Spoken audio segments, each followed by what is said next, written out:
Hello YouTube, and welcome back to another book review from me, your host, Logan Albright. And may I say, if you are in the United States of America, have a very happy Thanksgiving to everyone tomorrow after you see this, because that's certainly what I will be doing. But in the meantime, let's talk about this book that I recently read. This is The Pleasures of a Futuroscope by Lord Dunsany. I purchased this at the H.P. Lovecraft bookstore and museum and gift shop in Providence, Rhode Island, a few months ago when I was visiting there. And it was a really cool store, and they had a lot of Lovecraft-related, Lovecraft-adjacent books. Lord Dunsany, if people don't know him, is an Irish writer who was influential on Lovecraft, and I've read a couple of things by him before. I've read a couple of short story collections that are mostly fantasy short stories called The Sword of Waleran and Wonder Tales, both published through Dover, and I think those are excellent short story collections. He has a really beautiful way of kind of conjuring up whole fantasy worlds in just a very, very short story. He's really good at that sort of thing, and I think he's an excellent writer. So I was interested when I saw this. I'd never heard of it, and I'd never read any of his novels. I'd only read the short stories, so I wanted to check it out. This is a posthumously published novel. It only came out within the last few years. It was written in 1955, but was unpublished at the time of Dunsany's death.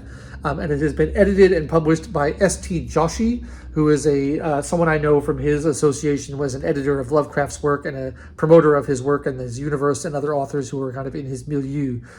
So I know him from that. So it was pretty cool. This is a rare science fiction book from Dunsany. And it basically revolves around a plot of a man who is borrowing a futuroscope, which is exactly what it sounds like, from an inventor friend of his and using it to look into the future. And he sees some kind of nuclear catastrophe, and then after which the human race in England, where he's viewing it, has been reduced to basically a Neolithic prehistoric civilization. And he follows this family and kind of sees what they're up to in their daily life and what their life is like. They have a superstition against like wrought metal.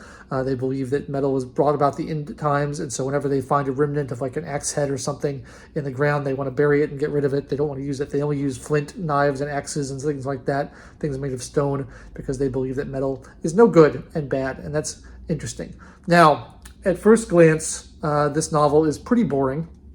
It doesn't feel like the science fiction of 1955. It doesn't feel like the other people who are working at the time. It feels much older. It feels like kind of H.G. Wells era science fiction, and not very much happens in it. It's this guy kind of coming into his parlor, looking into the future, observing the people going about their daily routine, which involves, hunting for food and fighting off wolves and fighting off this wild man who's wandering free. And then there's this band of gypsies who are a little bit more technologically advanced who they're dealing with as well.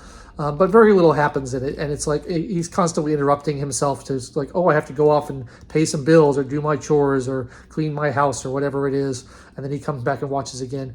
And really not very much happens. And for a long time I was thinking, like, what is the point of this framing device? This framing device of the man looking into the future and constantly like getting this repetitive thing of breaking away from it to go do other things and then come back and look for it.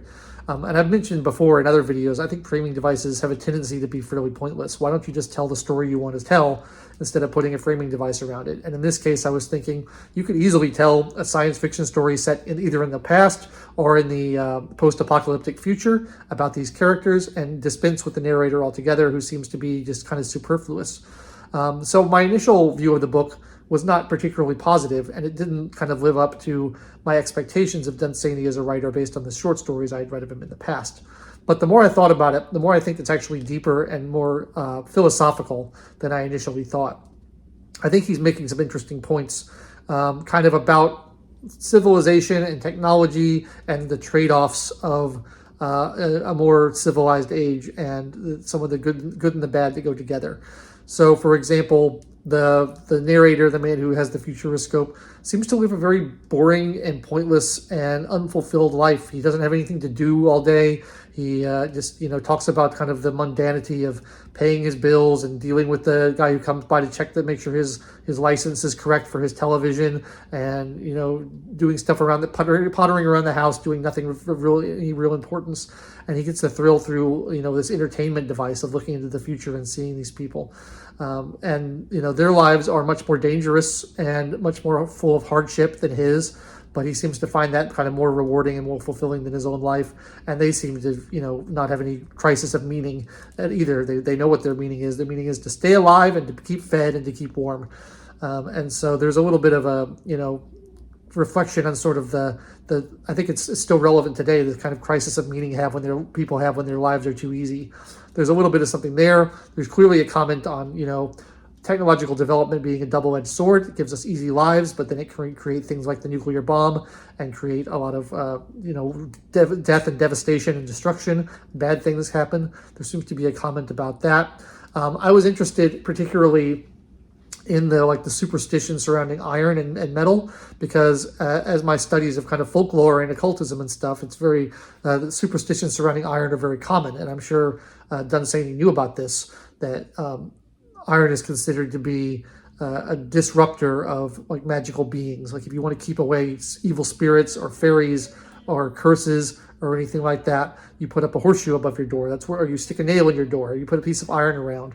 And the idea, I guess, I assume it comes from the idea that kind of new technology in the Iron Age, as we were developing that, was driving away the old gods and the old spirits and all the old things that people were afraid of in the past. And so it was a positive superstition in those days. In this, it's the opposite. It's been turned on its head, where iron is a symbol of the destruction of this civilization that got reckless with its technology. And so I think that he's saying more than you initially realize, because it does come across as a fairly dull and repetitive book, unless you want to read more into it. So I don't know that I would actually recommend this unless you're already a fan of Dunsany. I would certainly recommend his short stories before I would recommend this. But if you happen upon it and you're interested in the curiosity of it, of, kind of a earlier feeling of science fiction that's really not really about science and not really about fiction, but more about kind of meditating on the human condition and the role of science and technology and what gives our lives meaning and things like that. It's quite a short read. This is only 200 pages. I got through it very quickly. You might want to check it out. But yeah, if you haven't heard of Dunsany or read him before, I certainly wouldn't recommend starting with this. Definitely read his short stories first, because they're some of my very favorites. And I've talked about those in some of my short story videos. That's all I'm going to say for today, I think, because I'm waiting for someone to come and work on my apartment, and I don't want to get cut off in the middle of the video. But I do wish you all have a very lovely holiday if you celebrate Thanksgiving wherever you are. And I'll be back next week, hopefully with another book review if I can get some reading done when I'm not too busy doing other things. I'll catch you next time. Thanks so much for watching. I've been your host, Logan Albright. See ya.